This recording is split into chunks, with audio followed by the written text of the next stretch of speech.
बिस्मिल्लाहिर्रहमानिर्रहीम। Question number 1 है बच्चों, the simplest and independent unit of life is known as. तो बहुत सिंपल सा है, ये हम लोग इसको बारहा दफ़ा पढ़ चुके हैं कि जब भी बच्चों हम लोग डिस्कस करें कि हमारे पास इसका simplest and independent unit of life कौन सा होता है, तो यूनिट ऑफ लाइफ हम लोगों ने पढ़ा हुआ है दैट इज सेल। क्या ये टिश्यू होता है? हरगिज़ नहीं बच्चों, टिश्यू नहीं है। क्या ये ऑर्गन है? नहीं। तो आपके पास ऑल के ऑप्शन भी नहीं होगी। ठीक है, तो we are going with cell.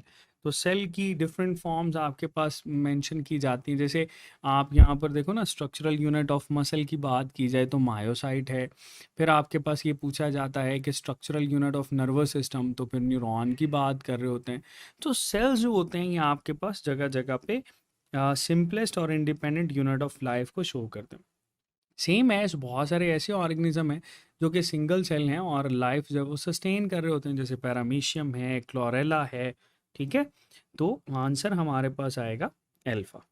Next statement है, the diagram shows a plant cell which structure controls the passage of substances into and out of the cell.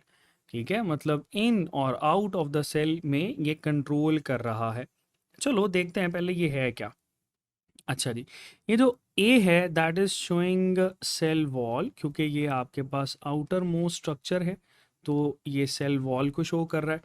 और ये पॉइंट बी जो है that is showing cell membrane, ये हमारे पास cell membrane को show कर रहा है। ठीक है जी, और फिर हमारे पास है दैट इज डी जो कि साइटोप्लाज्म को शो कर रहा है। ठीक है, और फिर हमारे पास है दैट इज सी जो कि वैक्यूल को शो कर रहा है।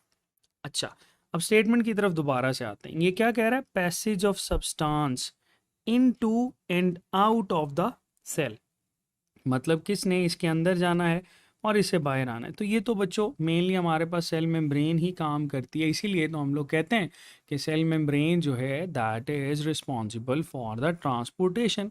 तो क्या हम आंसर लगाएंगे इसमें ए? हरगिज नहीं, वो तो सेल वॉल है।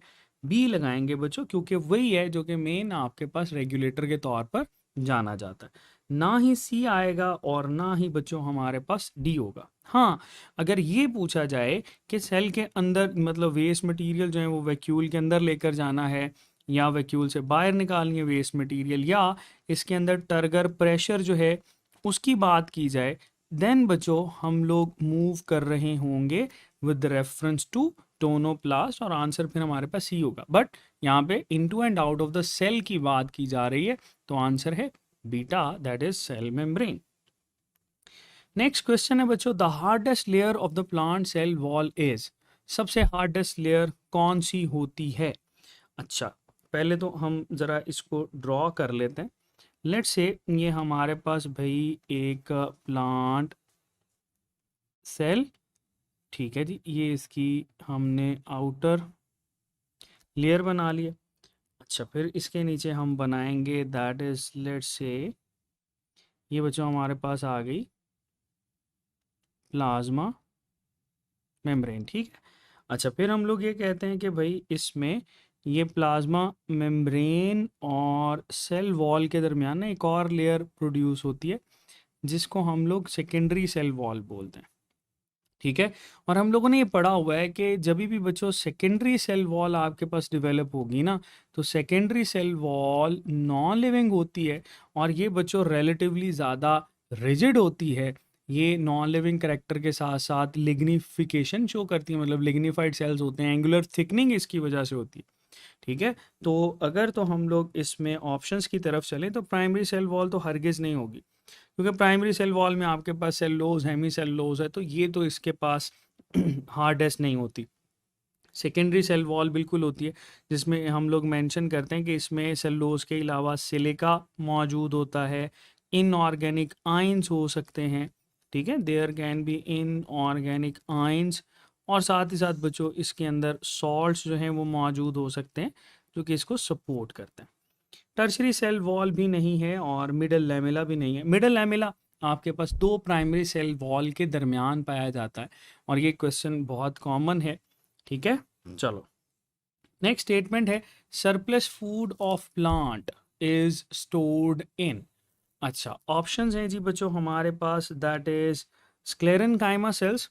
अच्छा, स्क्लेरेनकाइमा सेल्स जो है ना, ये याद रखिएगा, ये सेकेंडरी सेल वॉल जो है वो कंटेन करते हैं, और जिसके पास भी सेकेंडरी सेल वॉल हो that is suppose to be dead. ठीक है, तो ये तो आंसर नहीं हो सकता ना। स्क्लेरन कायमा के बाद है पैरन कायमा सेल्स। बिल्कुल बच्चों, ये स्टोर करते हैं। पैरन कायमा सेल्स जो हैं ये प्राइमरी सेल वॉल कंटेनिंग है, और जिनके पास प्राइमरी सेल वॉल होती है वही बच्चों आपके पास सरप्लस फूड स्टोर करने की एबिलिटी रखेंगे, तो ऑप्शन बी लगाएंगे। कॉलन कायमा सेल्स नहीं बच्चों। अच्छा, ये इनके बारे में ना एक स्पेशल कैरेक्टर है, वो क्या कि कॉलन कायमा सेल्स जो हैं वो यंग स्टेम्स को सपोर्ट करते हैं, या यंग प्लांट्स को सपोर्ट करना जो है वो ये कॉलन कायमा का काम होता है। अच्छा, जबकि स्क्लेरन कायमा सेल्स जो हैं ये आपके पास वुडी स्टेम को सपोर्ट करते हैं, या एडल्ट प्लांट को सपोर्ट करना ये बच्चों इनका काम होता है। ठीक है, फिर हमारे पास आ जाता है दैट इज फ्लोएम सेल। तो फ्लोएम भाई ये तो इसके साथ नहीं है ना, that is simply associated with the translocation. किसकी ट्रांसलोकेशन?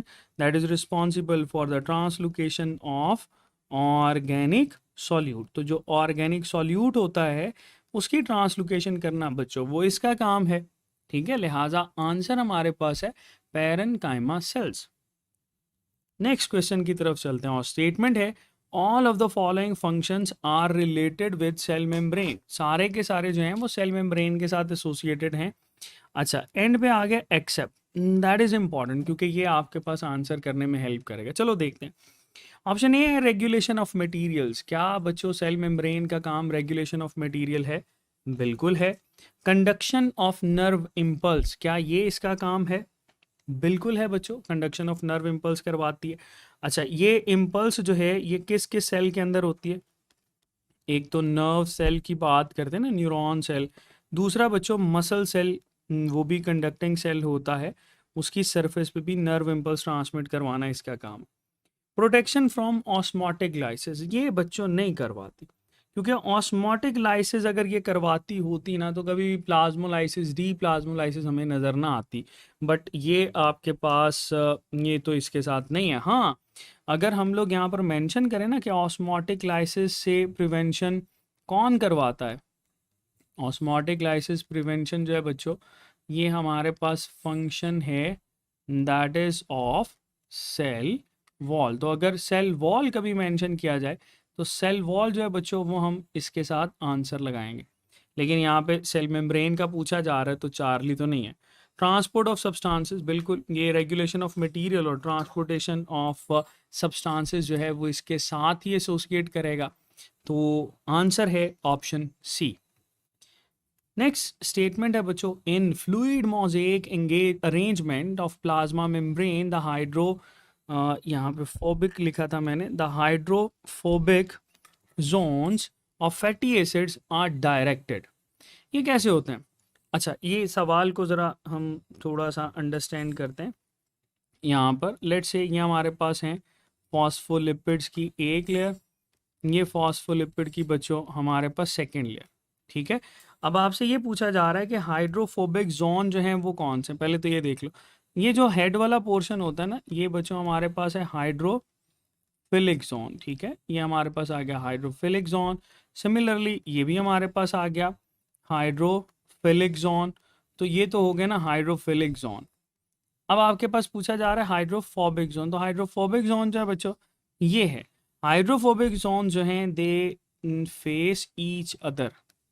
ठीक है, तो यहाँ पर हाइड्रोफोबिक आना चाहिए, और आंसर है हमारे पास बच्चों option A, they face towards each other.